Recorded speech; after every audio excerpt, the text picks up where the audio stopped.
Hi guys, welcome back to my channel. Alrighty, so I'm so excited for this week's video, but first of all, happy Halloween to everybody, and second of all, I am sorry that this video is up literally days before Halloween. I wanted to get it up sooner, but long story short, my laptop screen decided to crap out on me, so I had to kind of work around that, and editing took longer than it usually did. So there's that. But anywho, for this week's video, I want to show you guys easy, cheap, affordable Halloween DIYs that you can do either for this year or you could save this for next year. But I'm going to share it with you guys because I found it was too good not to share. So without any further ado, let's get started with this video. Alrighty, so for this DIY, you're going to start with this template that I got free online. I'll have it linked down below for you guys. You're going to want to download the PNG and then of course print it out. Then you're going to want to cut everything. This is the 3 pieces that you should have by the end. And for now I left those squares in the middle intact, but you could definitely cut them out. Just make sure to trace them onto the cardboard or whatever material you're using. I just traced it and cut it out with an X-Acto knife to kill 2 birds with 1 stone, but to each their own. But you're definitely going to want to trace out these pieces on any material that you'd like. The sturdier the better, because if it's not sturdy, it probably won't hold the item that you're going to place on it, especially if it's a bit heavier. So I went ahead and used cardboard from a box that I had from an Amazon order. You could definitely use styrofoam board, or you can use wood if you want it to be more durable, if you're gonna put a very heavy object on it. I just wanted to use a lightweight material because I didn't want to use tough adhesives, and the candle that I'm gonna put on it is very lightweight. I got it from the dollar store, so I knew that I wasn't gonna need that tough of adhesives and material for this. And so once you have it all traced out, make sure you then cut everything, and these are what the pieces are supposed to look like. I went ahead and cut out 2 already, and you're gonna want to again make sure you have all those little holes cut out, because then that's where you're gonna use to put everything together, as you see me doing here. I put that top piece and then I put the supporting base last, and this is what it should look like, and I went ahead and did that for the other one as well. And then I'm going to use this fabric paint that I had. I didn't really have black acrylic paint, but you could definitely use that. I just went and used whatever I had at hand, which was this fabric paint. So for adhesive, I just went ahead and used Scotch tape, as you can see here. This is where I placed it to give it the most support. This is what it looks like on my wall, and this is what it looks like at night. Again, the candle is from the dollar store. I am so happy with this. I love it so much. Okay, so for the next DIY, I'm using this black cat decor item that I found at the dollar store. You can use any cat silhouette and paint it black to make it a black cat, but I'm just going to go ahead and use this one where I just have to cover up the white letters, and I'm going to use the same black fabric paint from before. Once I do that, I'm going to then trace the eyes using a Google reference photo and fill it in using yellow paint. And this is how it turned out. It was super easy and super fast, and it's a perfect accent piece with all my other Halloween decor.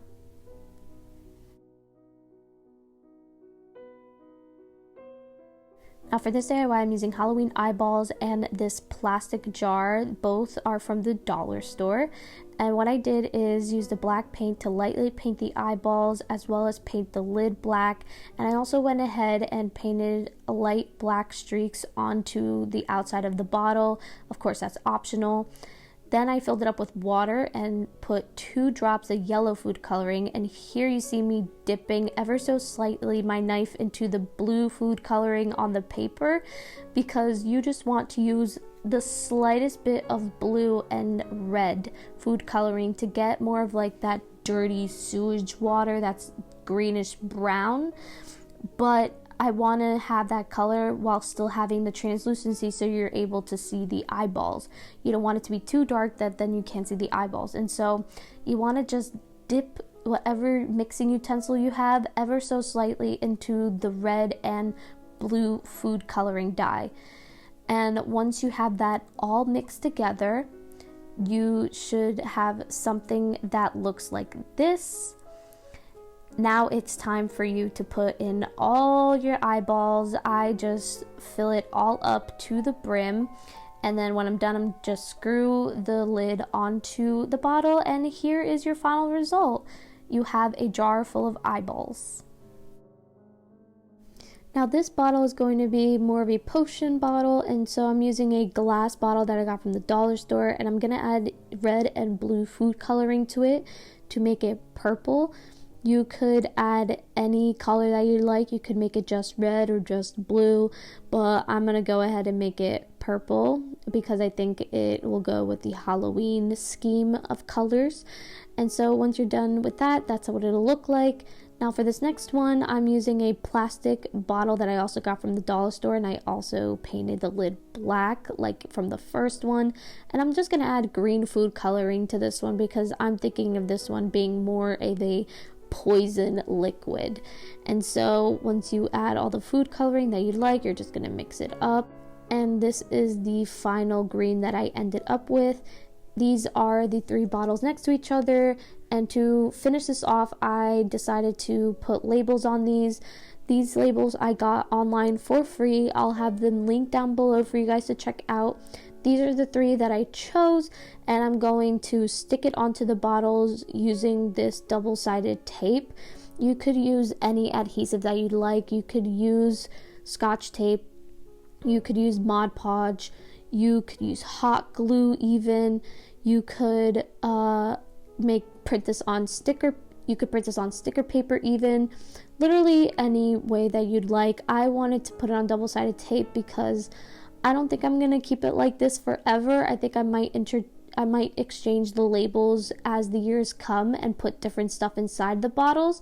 So I didn't want to commit to the labels, hence the double-sided tape. But if you want to make it more permanent, you can, of course. But for me, I decided to make it more of like a temporary attachment.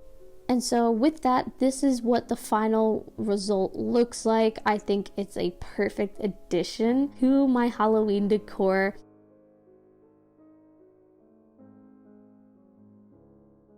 Now for this DIY, I'm using spiders that I got from the dollar store, and I'm going to start off by using an X-Acto knife to cut along the seam that you see here around the spider, and I'm just going to go ahead and cut the top half off of the spider.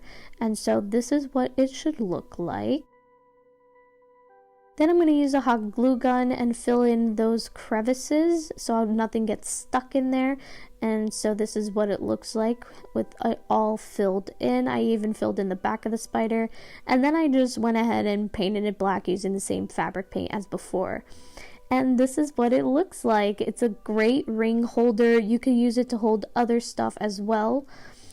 Now for this next spider, I'm taking an LED light and I'm going to trace the base onto the bottom half of the spider. I'm going to cut out a hole at the top, and then I'm going to also cut out the legs off of the top half of the spider, and then I'm going to attach those 2 separate pieces together with hot glue. And so this is what it looks like. And any open spaces, I went ahead and just used hot glue gun to fill in those spaces. As you can see on the leg there, I just used hot glue gun to fill in that open space, and I also used hot glue gun to top off the edge of the spider to refine it a bit.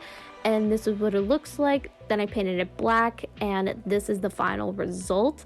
I absolutely love it. It's your very own spider candle holder, and it's super spooky. And so that's going to do it for this week's video. I hope you guys enjoyed all the DIYs that I showed you and found them really useful. Like I said, if you can't do it this year, you could always do it next year. And if you like this video, please give it a thumbs up.